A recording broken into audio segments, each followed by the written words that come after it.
Eu estudo guerra, ou para ser mais exato, narrativas de guerra, há mais ou menos 7 anos. Não é tanto tempo assim, mas já deu pra eu ler vários romances, ouvir várias músicas, ver vários filmes, jogar vários games sobre as diferentes formas em que a gente narra conflitos bélicos na nossa cultura.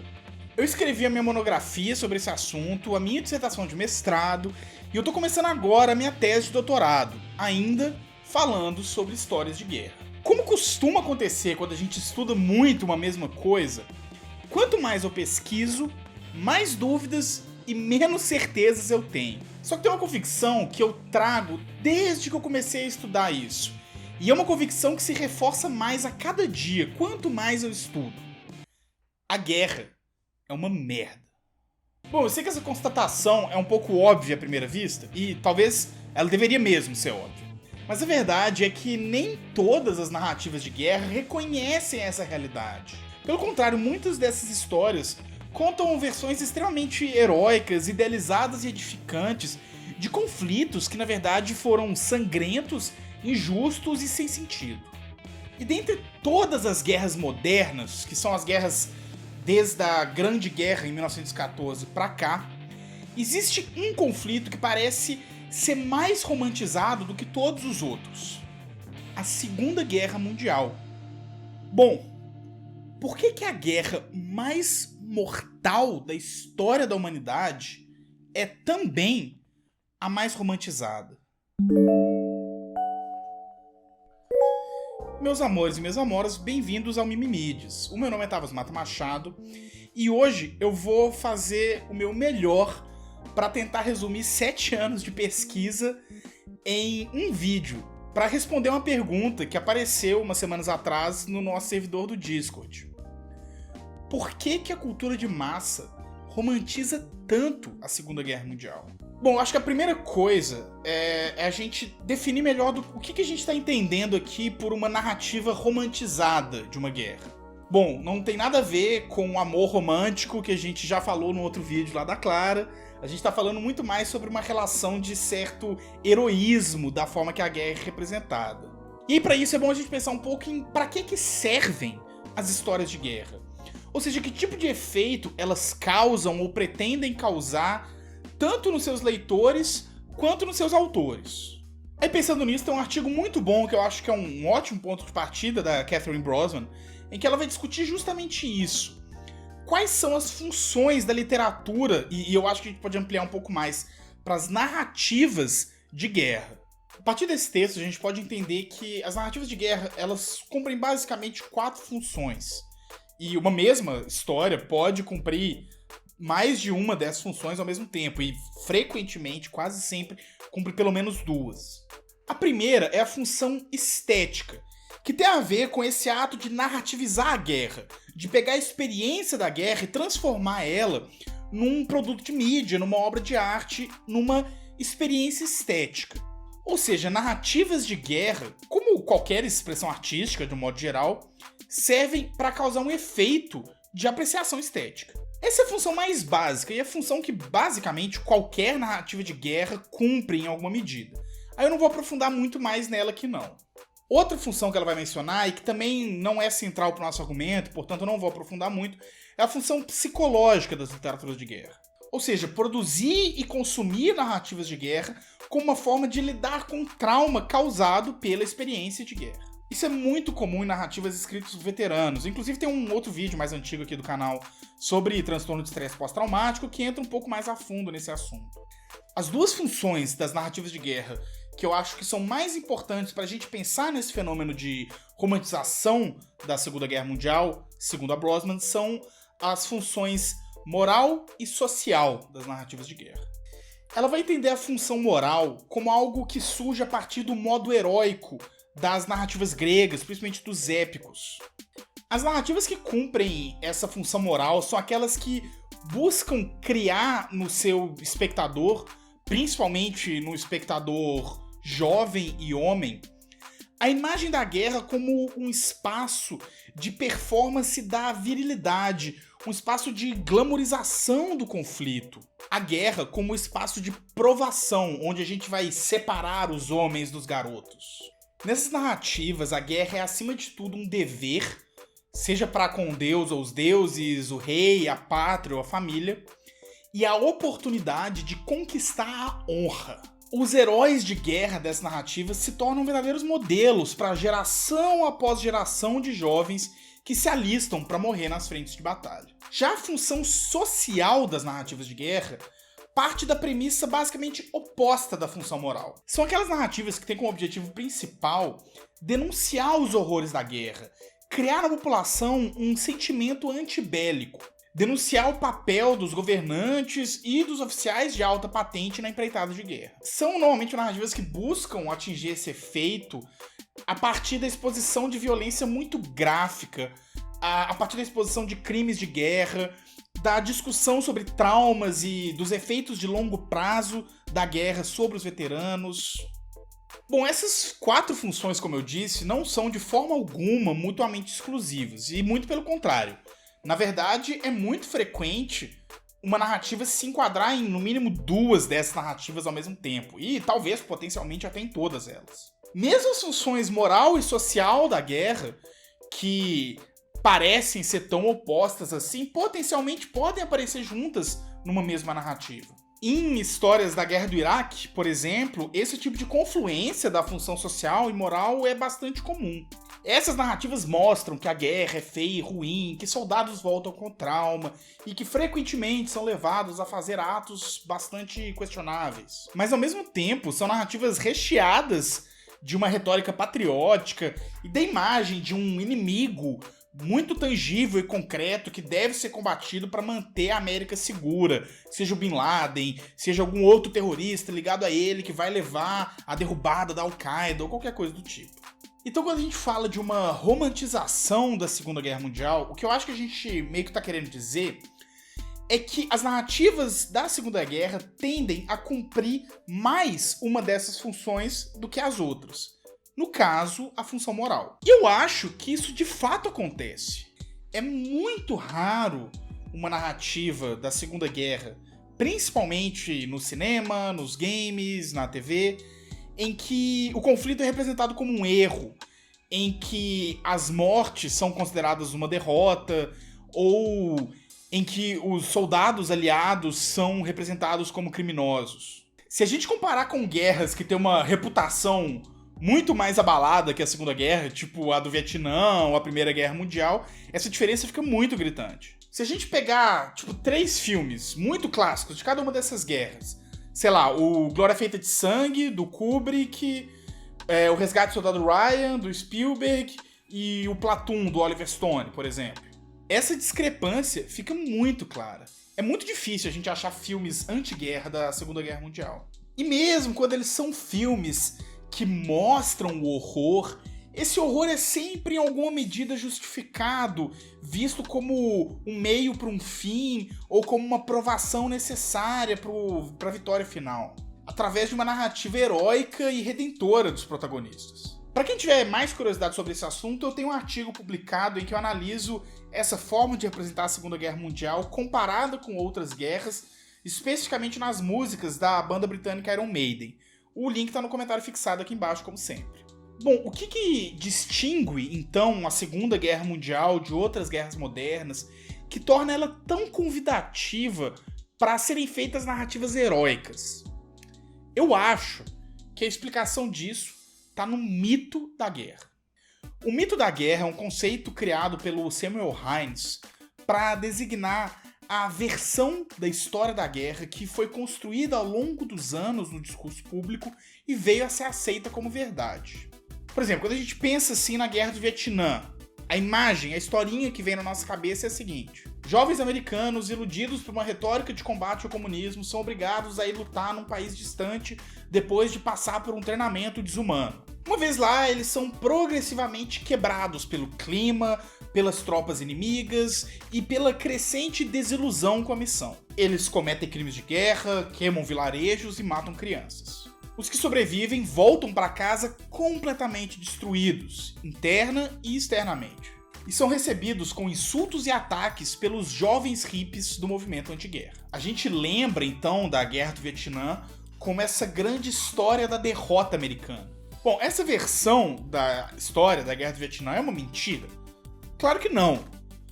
Mas ela conta a história inteira? Todos os soldados que foram para lá cometeram crimes de guerra? Ou será que foram só alguns? Todos os soldados voltaram completamente desiludidos com a missão?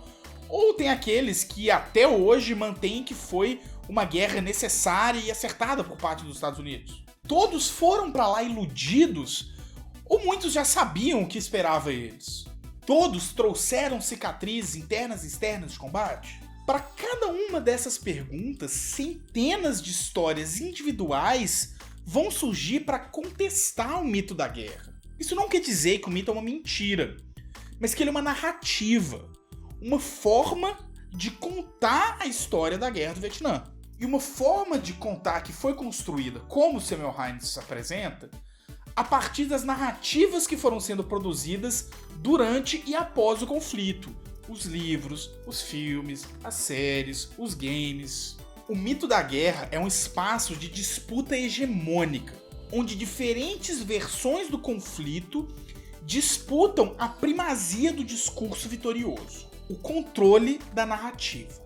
Bom, qual que é então o mito da Segunda Guerra Mundial? Para o Samuel Hines, a Segunda Guerra Mundial, através das suas narrativas, pode ser entendida e resumida como a guerra boa, ou talvez de uma forma um pouco mais cínica, a guerra necessária. As narrativas do conflito tendem a quase sempre apontar para uma mesma direção, a de que os custos e sacrifícios feitos por todos que combateram, seja na linha de frente ou no front doméstico, foram sacrifícios necessários para poder impor a derrota à maior barbárie que já havia sido vista pela história humana até então, o nazifascismo. Bom, de fato, dá pra gente entender a força desse mito. Eu sempre lembro muito do meu professor de história da 8ª série, na primeira aula que eu tive sobre Segunda Guerra Mundial na vida, em que ele dizia que a Segunda Guerra Mundial é a única guerra na história em que você sabe em qual lado você devia estar. E eu acho que dá pra gente entender bem esse raciocínio. Quando a gente vê os horrores inomináveis perpetrados pelo nazismo, o retrocesso histórico impulsionado em todos os países onde o fascismo imperou, e quando a gente percebe que talvez de fato esses retrocessos não teriam sido impedidos se não fosse o esforço conjunto dos países aliados, essa narrativa da guerra necessária faz sentido. Eu acho que uma forma muito boa da gente ver como que essa narrativa é potente na nossa cultura é a gente perceber como que ao longo dos anos os nazistas se tornaram um vilão fácil. Desde o Capitão América até o Wolfenstein, desde dramas históricos até a obsessão pelas narrativas de nazistas zumbis, passando pelas ficções científicas de história alternativa em que os nazistas ganharam. Os nazistas sempre foram a garantia de um vilão que não ia causar nenhuma controvérsia na sua narrativa. Você precisa de alguém pro seu protagonista socar sem causar nenhuma polêmica, coloque ele pra socar o nazista. Assim, nos últimos anos, socar nazista aparentemente se tornou um tabu, mas isso é assunto para um outro vídeo. E eu vou ser bem sincero aqui, mesmo num ponto de vista pessoal e político meu, eu acho que existe sim um certo grau de heroísmo, se é que a gente pode pensar que existe algo que a gente consegue chamar de heroísmo, nos esforços dos homens e mulheres que colocaram as suas vidas em jogo para conseguir impedir o avanço do nazifascismo. Mas mesmo levando tudo isso em conta, o mito da Segunda Guerra ainda é um mito da guerra. E como tal, ele não conta a história toda. O mito da Segunda Guerra Mundial não conta dos campos de concentração para imigrantes japoneses que foram feitos nos Estados Unidos durante a guerra. Você sabe sobre isso? Eu acho uma loucura. Eu sei muito superficialmente, inclusive parece que é uma coisa que nem a própria comunidade sino-americana que fala? Nipo-americana fala muito. Hoje é bem falado, mas é isso, um resgate histórico Recente. O George Takei, você fraga o George Takei? Uhum. O Mr. Sulu do Star Trek.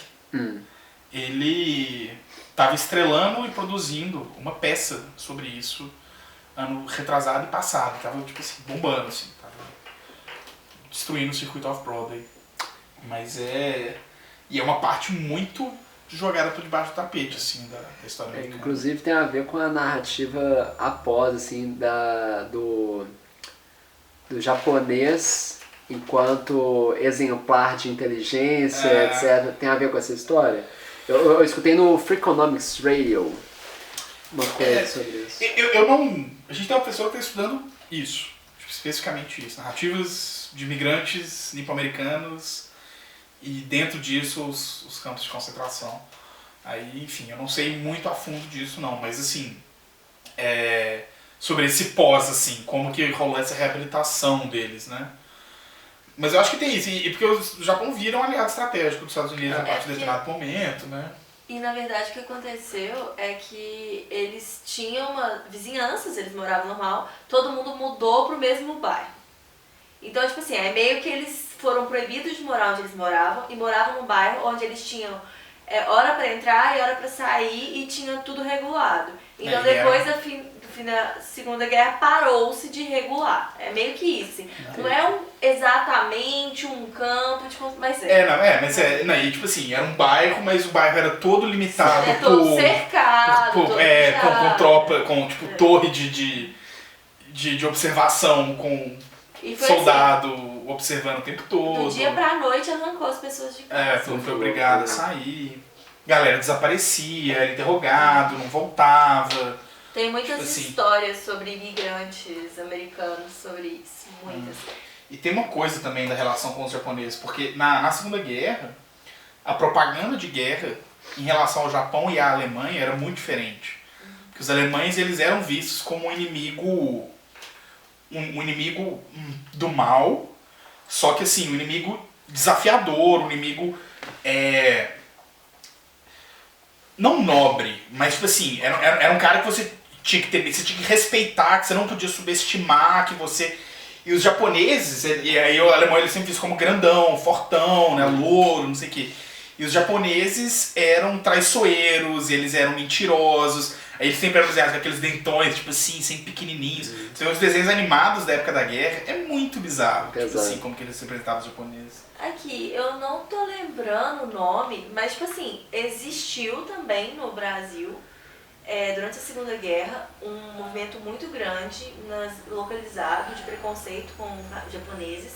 Inclusive tem um filme brasileiro muito incrível sobre o preconceito e sobre a getificação forçada de famílias japonesas no Brasil durante a Segunda Guerra. Foi um processo que aconteceu no Brasil também. Não de forma tão sistemática e ampla como nos Estados Unidos. Mas em São Paulo mas os japoneses que estavam no Brasil, famílias japonesas no Brasil durante a Segunda Guerra, sofreram muita discriminação. O mito da Segunda Guerra Mundial não conta do criminoso bombardeio de Dresden por parte de tropas aliadas, não conta do estupro sistemático de mulheres civis por parte do Exército Vermelho na Prússia Oriental, não conta dos projetos imperialistas e racistas de Winston Churchill para as colônias britânicas, durante e após a guerra. O mito da Segunda Guerra Mundial, como uma guerra boa, é tão forte que às vezes ele até faz a gente esquecer que foi esse o conflito usado de desculpa para os 2 únicos ataques nucleares na história da humanidade: o bombardeio de Hiroshima e Nagasaki, em 1945. Os heróicos filmes da Segunda Guerra que a gente assiste, os games em que a gente performa o papel de soldados corajosos, as músicas que enaltecem os esforços dos soldados aliados, escondem de fundo uma verdade sobre todo e qualquer conflito bélico: a de que a guerra é uma merda. E ao cometer sua missão, essas narrativas romantizadas acabam romantizando não só a Segunda Guerra Mundial, mas como o ato de guerrear em si.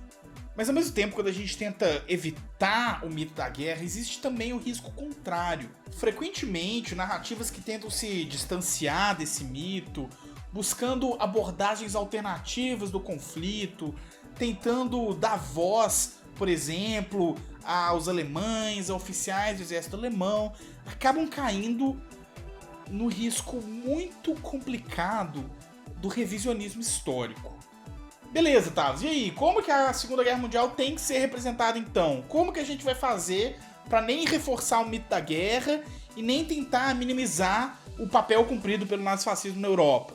Bom, primeiro que a Segunda Guerra não tem que ser representada de um jeito específico ou outro nenhum. Eu não tô aqui pra cagar regra, quem decide como que ela vai ser contada são as pessoas que vão contar ela. Eu tô aqui pra analisar o produto final depois que eles já tiverem sido feitos. Mas assim, existem sim formas de representar a Segunda Guerra Mundial de forma, ao mesmo tempo, não heróica e também não revisionista. Mas, curiosamente, quanto mais eu estudo, mais eu tendo a perceber que essas formas não estão presentes no cinema, na TV ou nos games, mas sim na literatura. Partindo desde romances clássicos escritos por veteranos da guerra, tipo The Naked and the Dead, do Norman Mailer, ou Matadouro 5, do Kurt Vonnegut, que eu já até fiz um vídeo aqui pro canal a respeito. Até narrativas muito recentes, contemporâneas, tipo Toda a Luz que Não Podemos Ver, do Anthony Doerr, a gente consegue ver na literatura um esforço maior em oferecer uma narrativa que seja um pouco mais matizada, que não seja tão preto e branco assim. Esses livros frequentemente vão tentar pegar momentos e personagens de guerra que fogem um pouco desse clichê hollywoodiano do dia D, de Stalingrado, de Pearl Harbor, da libertação dos campos. Agora, por que exatamente que a literatura consegue dar esse salto que parece ser tão difícil para outras mídias? Bom, eu não sei, mas essa é uma das perguntas que tá guiando a minha pesquisa de doutorado. Então, sei lá, se tudo der certo, daqui a 4 anos eu tenho uma resposta para vocês. Se ainda existir universidade no Brasil daqui a 4 anos. O surgimento do mito da guerra é inevitável para qualquer conflito bélico. A única forma que a gente tem de entender a história é através de narrativas. E nenhuma narrativa nunca vai conseguir totalizar e resumir toda a complexidade de um evento catastrófico tipo a Segunda Guerra Mundial. E de um modo geral, eu acho que tem alguns aspectos desse mito que devem sim ser abraçados pela gente. Tipo entender que o nazifascismo foi provavelmente o mais alto grau de barbárie institucionalizada que a humanidade já produziu e que é a nossa tarefa histórica combatê-lo em qualquer momento que ele aparecer. Então vai lá, talvez de fato tenha algo sim de heróico na Segunda Guerra Mundial e nos esforços de homens e mulheres que colocaram tudo em jogo para conseguir impedir o avanço da barbárie. Mas ao mesmo tempo, a gente não pode esquecer que um mito sempre esconde verdades inconvenientes. Eu acho que estudar narrativas de guerra hoje é principalmente isso. Aprender a olhar para além do mito. Questionar o que está sendo escondido. Ouvir quais vozes estão sendo caladas. Quais crimes estão sendo legitimados em nome de um suposto bem maior. Eu acho, por fim, que qualquer escrita ou leitura ética de uma narrativa de guerra tem que sempre partir de uma verdade inquestionável. A guerra é uma merda. Pessoal, o assunto desse vídeo começou no nosso chat de apoiadores, lá no nosso servidor do Discord. Se você ainda não apoia a gente no Catarse, aproveita essa oportunidade para conhecer a nossa campanha. E aí, quem sabe, você pode até participar de algum bate-papo que vai dar surgimento aí a um outro vídeo no futuro. Vai lá em catarse.me/mimimides e dá uma olhada. A partir de R$5 por mês você já pode participar dos chats exclusivos para apoiadores e vir conversar com a gente. A Segunda Guerra Mundial é um evento de complexidade gigantesca. E eu tentei dar o meu melhor para resumir um pouquinho as estratégias que a gente usa para narrativizar esse conflito hoje em dia. Mas, com certeza, obviamente, ainda ficou muita coisa de fora. Por isso mesmo, eu espero todas as suas perguntas, todas as suas colocações aqui nos comentários aqui embaixo para a gente continuar conversando sobre isso. Um beijo no coração e até mais.